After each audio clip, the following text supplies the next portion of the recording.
Hey guys, tonight we're sneaking past the drowsy guards of the Great Palace in Constantinople, tiptoeing through marble corridors lit by flickering oil lamps, and slipping into the one place that never sleeps, the Imperial kitchens. The air is thick with the scent of honey-drizzled figs caramelizing over low flames, of spiced wine steaming in golden kettles, of bread so fresh it practically sighs as it's torn apart. This is where history's most powerful insomniacs, the Byzantine emperors, demanded their midnight snacks, and where one wrong garnish could mean exile or worse. You probably wouldn't survive as a kitchen boy here. Forget burning the roast. Misplace a single saffron thread, and you might find yourself reassigned to a very unpleasant post in the Anatolian frontier. But for now, let's just hover near the dough-kneading slaves and watch as the magirioi, the palace's elite chefs, work their magic. So, before you get comfortable, take a moment to like the video and subscribe, but only if you genuinely enjoy what I do here. And while you're at it, drop a comment with your location and local time. It's always fun to see where in the world these stories are being whispered into sleepy ears. Now, dim the lights. Maybe turn on a fan for that soft background hum. And let's ease into tonight's journey together. The Byzantine emperors didn't just eat. They dined like the heirs of Rome, with a flair for the dramatic and an obsession with status. Every bite was political. Every sip was symbolic. And their late-night cravings? Oh, those were the stuff of legend. Take Justinian, for instance. The man who reconquered half the Mediterranean but still needed his kitchen staff to peel his almonds just so. Historians still argue whether this was superstition. Unpeeled almonds were thought to bring bad dreams, or just imperial fussiness. Either way, woe betide the servant who left even a sliver of skin behind. And here's a quirky tidbit. The palace employed a special class of slaves called karpophoroi, literally fruit bearers, whose sole job was to carry baskets of fresh figs at all times, just in case the emperor suddenly fancied one. No, really. Imagine being woken at 3 a.m. because Basil II had a hankering for a pear, and the entire household had to scramble like it was a military campaign. But it wasn't all luxury. The kitchens were a pressure cooker, pun intended, of rivalries, with chefs spying on each other, bribing tasters, and occasionally accidentally setting rivals' aprons on fire. Because in Byzantium, even the snacks came with drama. The flickering torchlight dances across the mosaics as you press yourself against a cool marble column. Watching Emperor Justinian, I shuffle into the dimly lit dining chamber in nothing but his night tunic and a truly impressive case of bedhead. He's just woken from another nightmare. Something about unripe pomegranates and an angry mob. And now he's demanding what any sensible 6th century autocrat would.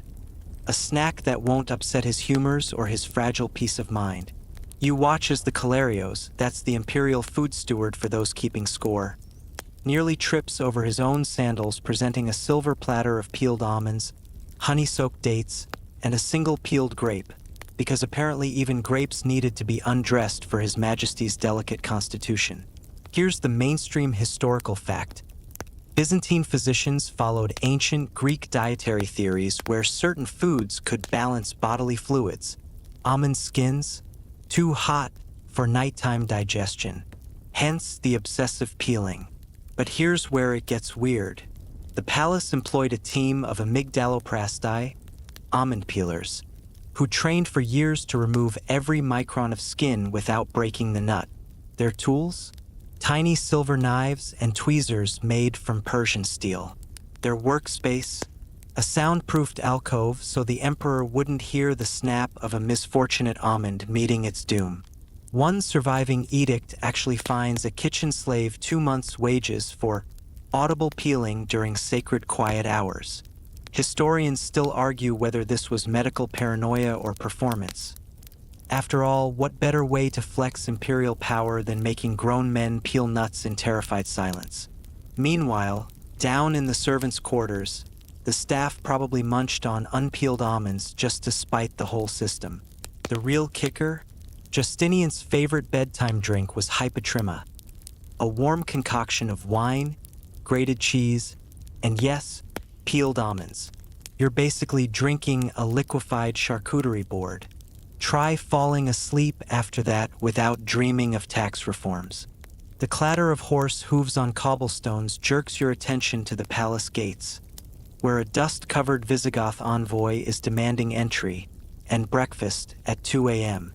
You watch as bleary-eyed kitchen slaves scramble to prepare diplomatic baklava, a rose-water-drenched pastry so deliberately sticky that visiting ambassadors need both hands to eat it. This isn't just dessert. It's geopolitical warfare with a honey glaze. Here's how Byzantine snack diplomacy worked. The longer an envoy's fingers remained glued together by syrup, the fewer hands they had free to sign unfavorable treaties. A surviving account from 9th century ambassador Liutprand of Cremona complains that Emperor Constantine VII served him baklava, so adhesive it delayed my protest by 3 days. That's 3 extra days of negotiations while the poor man picked pistachios out of his beard.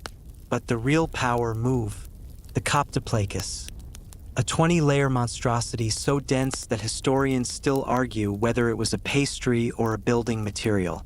Each paper-thin sheet of dough represented a province Byzantium claimed, and foreign dignitaries were expected to eat their way through every symbolic stratum. Fail to finish, and you risked insulting the emperor's territorial ambitions. Now for the quirky tidbit. The palace kept a secret stash of emergency baklava in a lead-lined vault. Why?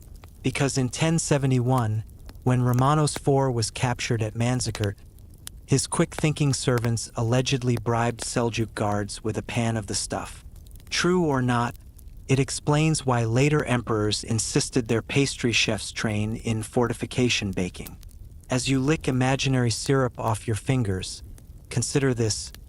While modern diplomats argue over trade sanctions, Byzantium weaponized dessert.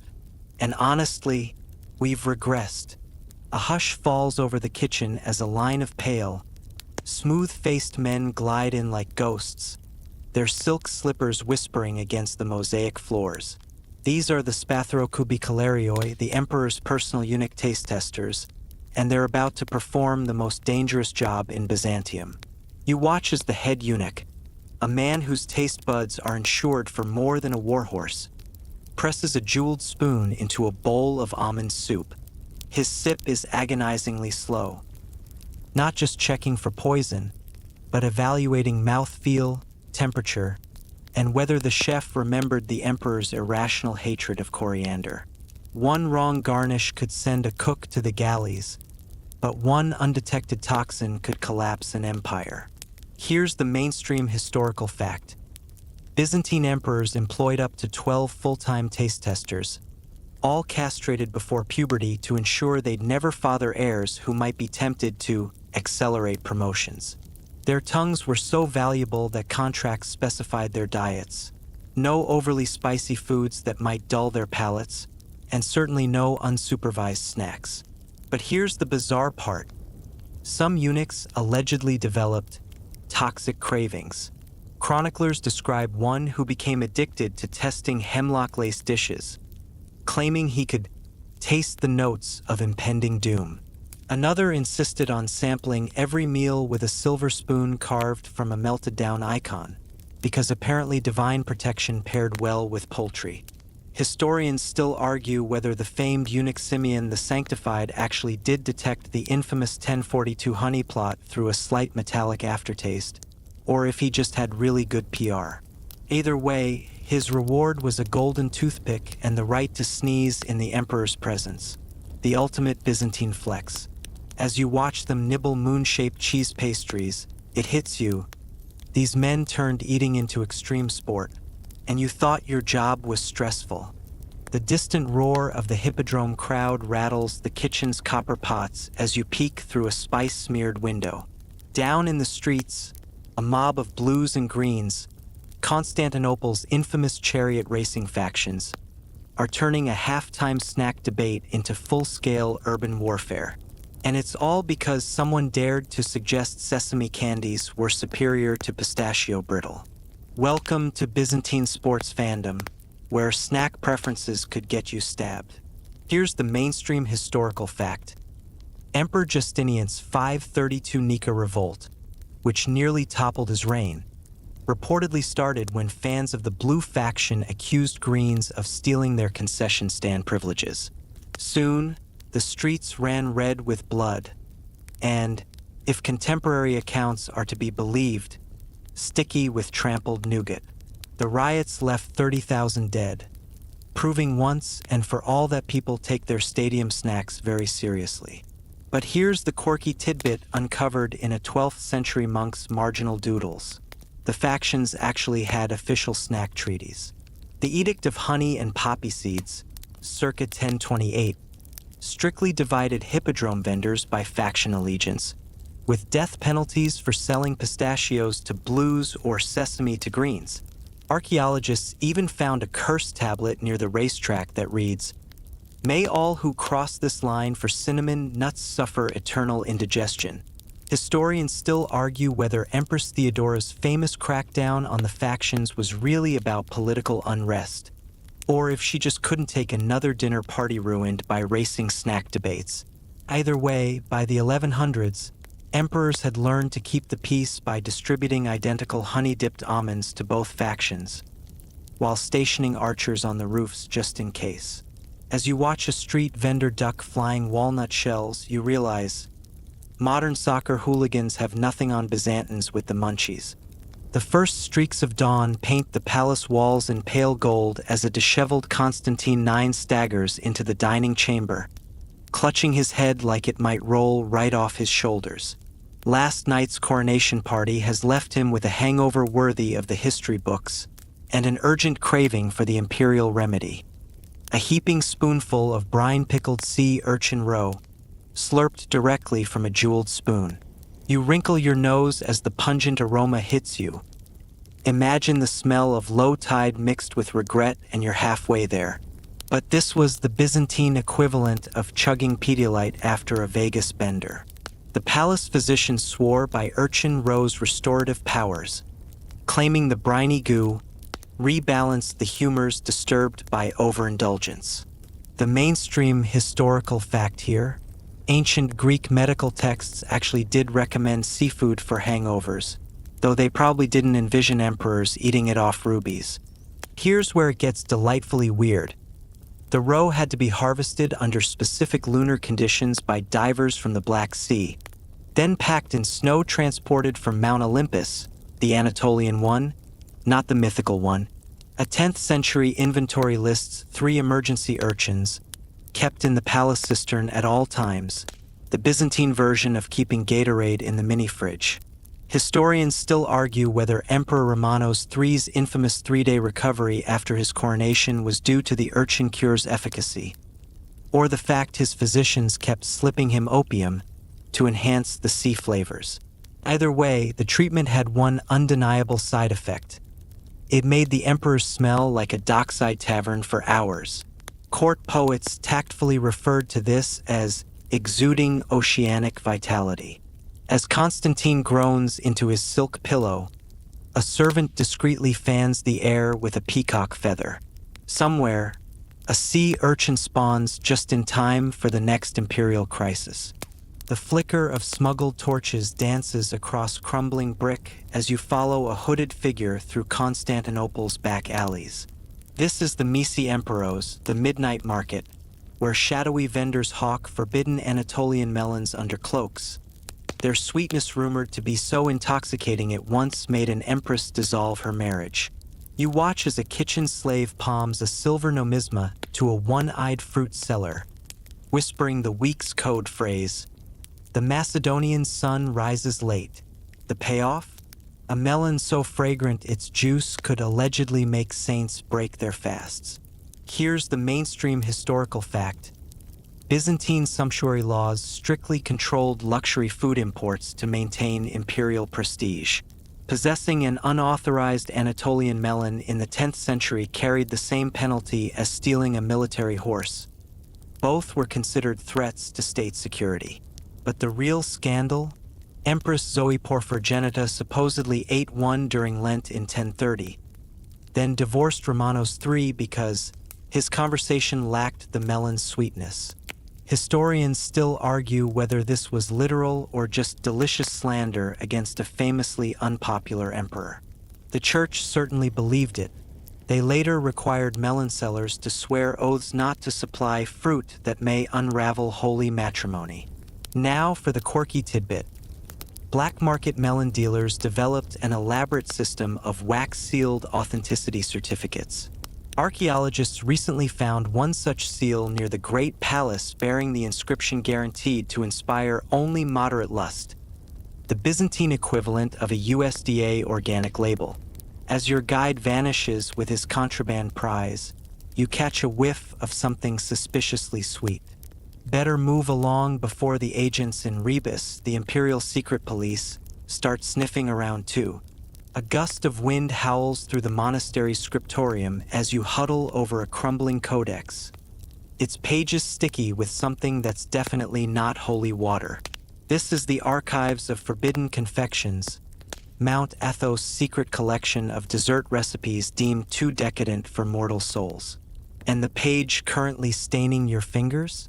The infamous pearl pudding that required 12 prayers just to digest. The mainstream historical fact: Byzantine monks were Europe's premier food scientists, perfecting preservation techniques and sweeteners, while Western Europe subsisted on charred gruel. But some recipes crossed the line from pious to positively scandalous. Take this 11th century entry. Take milk of almond, honey of Hymettus, and the dust of 3 crushed pearls, that the eater may shine with divine light, or at least with good table manners. Historians still argue whether the pearls were purely symbolic, representing Christ's purity, or if wealthy patrons actually believed ingesting gemstones conferred immortality. The church's official stance wobbled between wasteful vanity and maybe just this once. A marginal note in one manuscript warns, Brother Theodulos added extra pearls last Tuesday and has been glowing suspiciously ever since. But here's the quirky twist. The monks developed a whole system of culinary indulgences. For every sinfully rich dessert, they prescribed compensatory asceticism: eat a gold leaf cake. That's 3 extra hours copying psalms. One ledger records a visiting bishop who allegedly balanced his pearl pudding intake by walking barefoot to Jerusalem. Spoiler, he made it as far as the next bakery. As you wipe powdered sugar off a 700-year-old chastity vow, it hits you. These monks invented guilt eating, and their spiritual loopholes put modern cheat days to shame. The Varangian guards' raucous laughter shakes the palace barracks as you peer through a cloud of fermented fish fumes so thick they practically ripple in the air. These Norse mercenaries, Byzantium's elite bodyguards, are celebrating payday the only way they know how, with barrels of garos, a putrid fish paste so potent it could strip tarnish off silverware. Emperor Alexios I once joked that their breath was the empire's most effective defense against invaders. Here's the mainstream historical fact. The Varangians' contract specifically stipulated monthly shipments of this Scandinavian delicacy from the Black Sea ports. Court documents reveal the kitchen staff's desperate petitions for hazard pay, with one chef's will leaving his nose to science, that future generations may understand my suffering. But here's the bizarre twist. The guards believed garos granted supernatural strength when consumed during full moons. A 12th century observer describes warriors slurping the gray sludge while chanting what sounds like, "makes the angels weep," though linguists still argue whether this was Old Norse or just gagging noises. Their loyalty was unquestionable, mainly because no Byzantine noble would get close enough to bribe them. Historians still argue whether Empress Irene's sudden religious retreats coincided with Varangian feast days. What we know for sure, the guards once cleared the entire Great Palace during an oath-swearing ceremony when their post-meal customs, read volcanic flatulence, cracked a fresco of the Last Supper. As you retreat, eyes watering, you note the strategic brilliance. With these men guarding the treasury, not even rats would dare break in.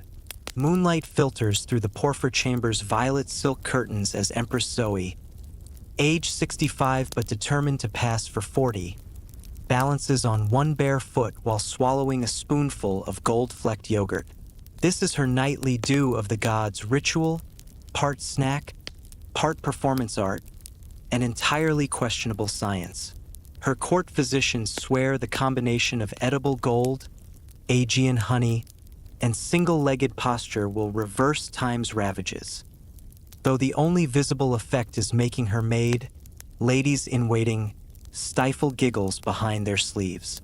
Here's the mainstream historical fact.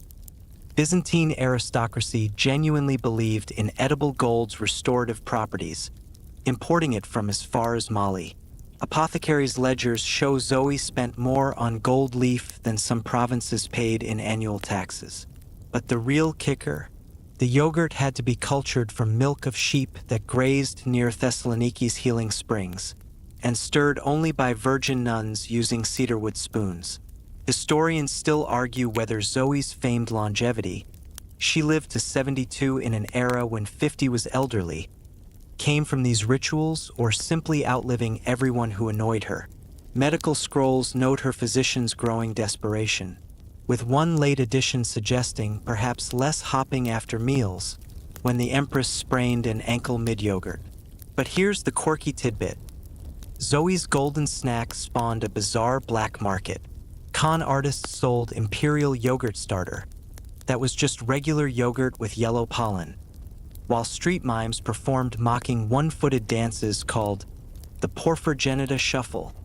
As Zoe wobbles and glares at a snickering maid, you realize ancient influencers had just as much pseudoscience and far better accessories than modern wellness gurus.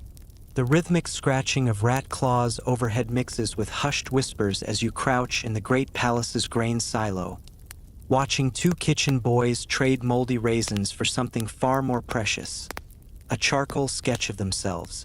It's 542 AD, and the plague of Justinian has turned Constantinople into a city where bakers weigh flour next to corpses, and artists barter fresco designs for crumbs. Here's the mainstream historical fact.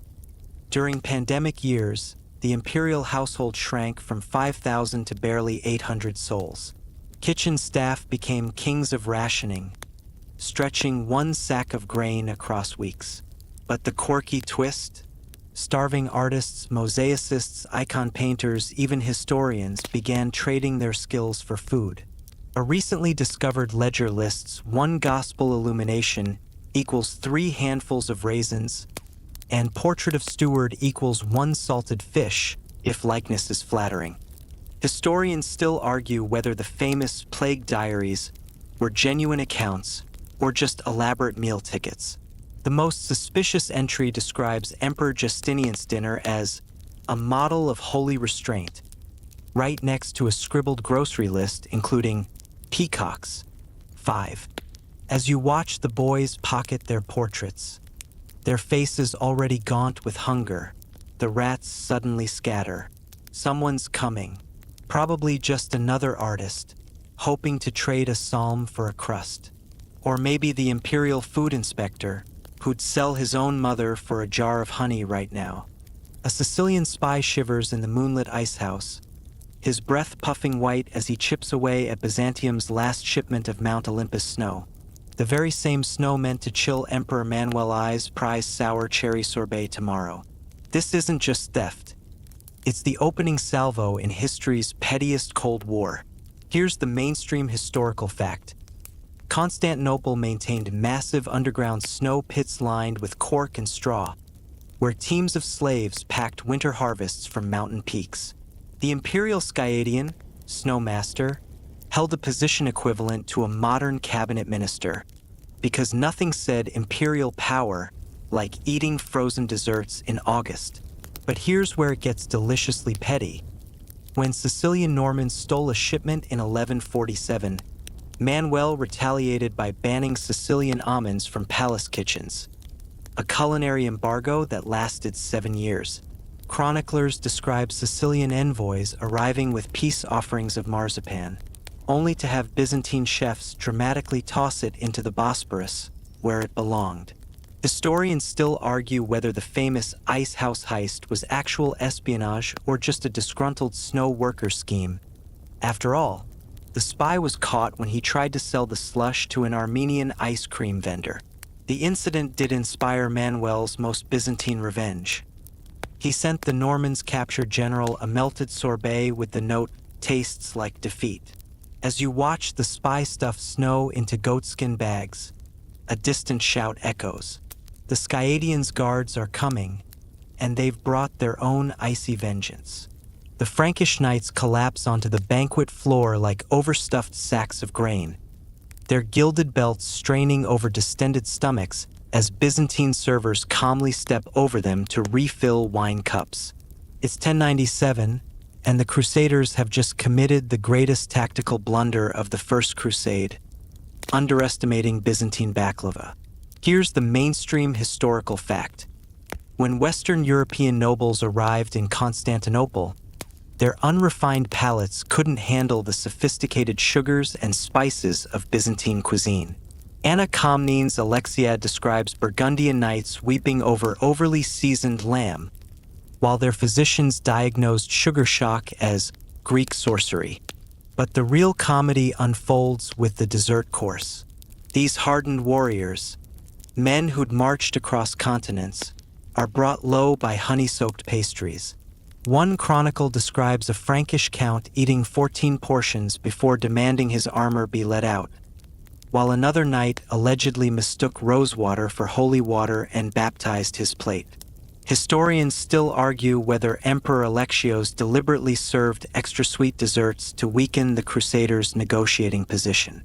The kitchen logs do show triple the usual honey orders that week.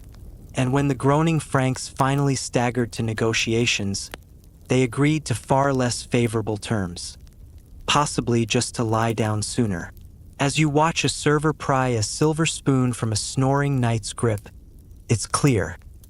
This was psychological warfare with pastry. And Byzantium won. The Ottoman cannons thunder in the distance as Constantine XI paces the Blacherny Palace, his fingers tracing the last dried plum in the imperial pantry. It's May 29th, 1453, and this shriveled fruit, stuffed with a tiny silk flag of the Palaiologos dynasty, is about to become the most defiant snack in history. Here's the mainstream historical fact. As Mem II's forces breached the walls, the last Byzantine emperor shared a final meal with his generals featuring whatever scraps remained in the besieged city. The plum wasn't just sustenance, it was a political statement.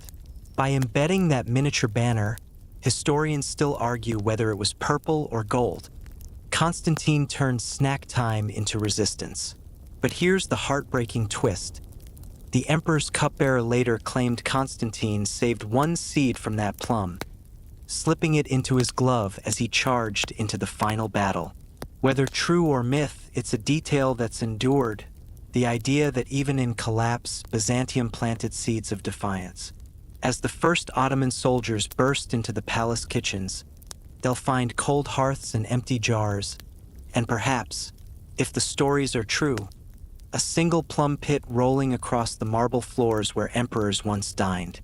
The fluorescent hum of your refrigerator breaks the silence as you stare at its contents with new eyes. That Pop-Tart?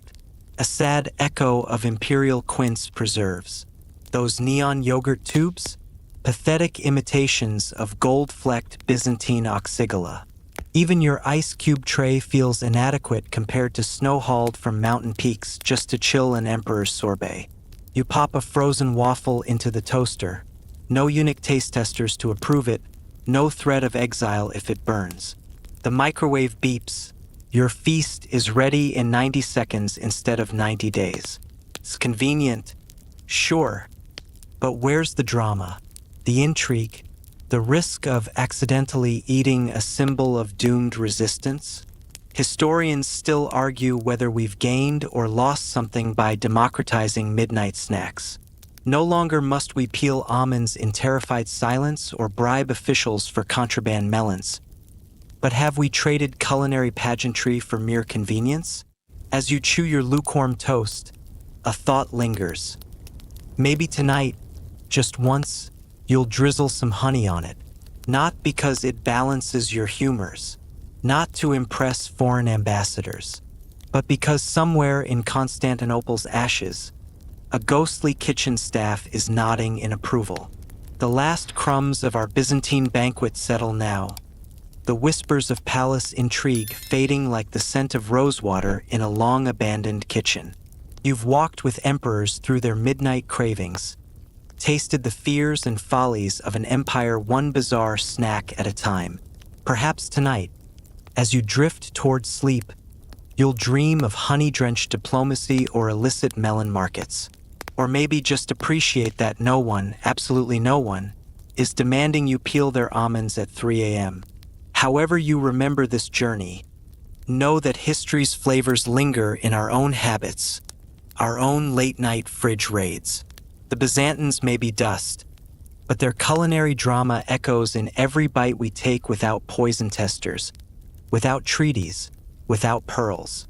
Rest easy now in a world where snacks are just snacks, unless, of course, you choose to make them more.